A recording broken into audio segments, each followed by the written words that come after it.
Saudara, polusi udara di wilayah Jabodetabek kian buruk. Warga mulai terserang penyakit akibat kualitas udara yang sangat buruk. Ikatan Dokter Indonesia menyebut polusi udara dapat berdampak jangka panjang bagi kesehatan tubuh manusia. Presiden Joko Widodo pun menggelar rapat bersama jajaran menteri dan PJ Gubernur DKI Jakarta guna menyiapkan sejumlah langkah memperbaiki kualitas udara.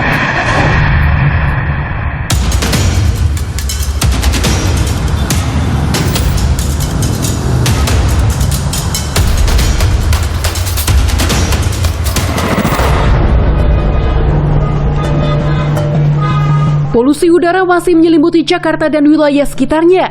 Kualitas udara ibu kota yang sangat buruk hingga membentuk kabut kembali jadi sorotan. Menurut Indeks Kualitas Udara IQR, Minggu 13 Agustus pagi hari, Jakarta menjadi kota nomor 1 paling berpolusi di dunia, menembus angka 172 dengan konsentrasi partikel PM2,5 mencapai 96,8 mikrogram per meter kubik. Angka ini 19 kali lebih tinggi dari rekomendasi kualitas udara WHO. Warga Jakarta pun mulai merasakan dampak polusi udara yang menimbulkan penyakit, termasuk Presiden Joko Widodo yang mengalami batuk-batuk hingga 4 minggu. Presiden minta dalam waktu 1 minggu, ini ada langkah konkret karena Presiden sendiri sudah batuk, katanya sudah hampir 4 minggu. Beliau belum pernah merasakan seperti ini dan kemungkinan dokter menyampaikan ada kontribusi daripada udara yang tidak sehat dan kualitasnya buruk. Kalau aku memang karena ada alergi juga, jadi ngaruh banget sih, langsung pilek, terus juga tenggorokan udah agak rasa sakit aja sih. Ya mudah-mudahan ini polusi udaranya bisa berkurang sih, itu aja. Sudah merasakan, apalagi sekarang banyak penyakit batuk ya, batuk kering, jadi kadang suka batuk yang berlebihan, apalagi anak saya juga. Makanya kami lebih senang kita berhati-hati sih, berjaga-jaga dengan kita memakai masker. Darurat polusi udara Jakarta juga dikeluhkan sejumlah pesohor tanah air melalui media sosialnya. Penyanyi Raisa sempat mempertanyakan penanganan kondisi udara yang tidak baik. Komposer Adi MS bahkan memention media sosial milik Presiden Jokowi. Chef Renata Muluk mengeluhkan kualitas udara Jakarta yang membuat penyakitnya kambuh. Merespons keluhan parahnya polusi udara yang terjadi di ibu kota, Presiden Joko Widodo mengadakan rapat terbatas untuk membahas sejumlah solusi, mulai dari pembangunan ruang terbuka hijau dan hybrid working atau kerja jarak jauh. Banyak ruang terbuka hijau dan tentu saja ini memerlukan anggaran, siapkan anggaran. Dan jika diperlukan, kita harus berani mendorong banyak kantor melaksanakan hybrid working, work from office, work from home.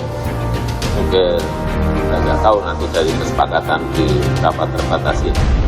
Jadi ini adalah data kita. Kementerian Lingkungan Hidup dan Kehutanan KLHK menyebut musim kemarau turut memperparah polusi udara. Sementara itu, sektor penyumbang polutan terbesar berasal dari transportasi yang mencapai 44% dan industri energi 31%. Sementara dari perumahan menyumbang 14%, manufaktur industri 10% dan komersial 1%. Bahwa penyebab utama pencemaran kualitas udaranya adalah kendaraan. Karena dalam catatan kita per 2022 itu ada 24,5 juta kendaraan bermotor dan 19,2 juta lebih itu sepeda motor. Udara Jakarta jelas telah tercemar. Namun pejabat Gubernur DKI Heru Budi Hartono menyebut masalah polusi tidak bisa dibebankan kepada Pemprov DKI Jakarta saja. Saling pribadi masing-masing saling memahami, menyadari bahwa pencemaran udara Jakarta tidak bisa dibebankan kepada pemerintah Provinsi DKI semata. Sekali lagi, kita sama-sama untuk menghijaukan Jakarta, selalu menanam pohon. Lantas berikutnya, untuk jangka panjang, ya pembangunan transportasi.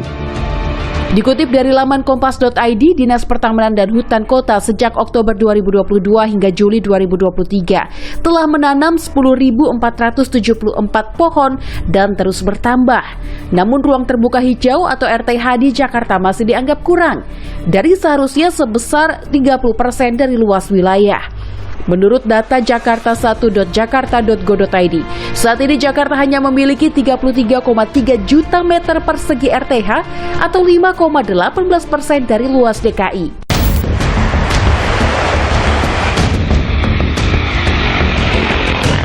Tak hanya Jakarta, di wilayah penyangga ibu kota lainnya, Bekasi dan Bogor juga mengalami kualitas udara buruk.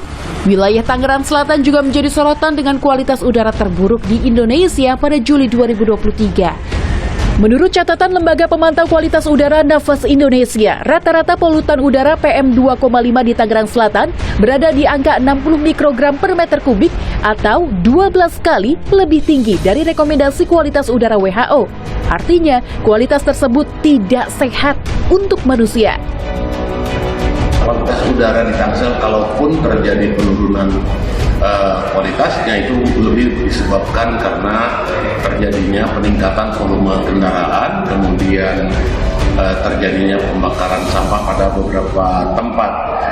Kami fokus kepada titik pantau kita kepada sektor transportasi, sektor industri, permukiman, perkantoran atau komersial.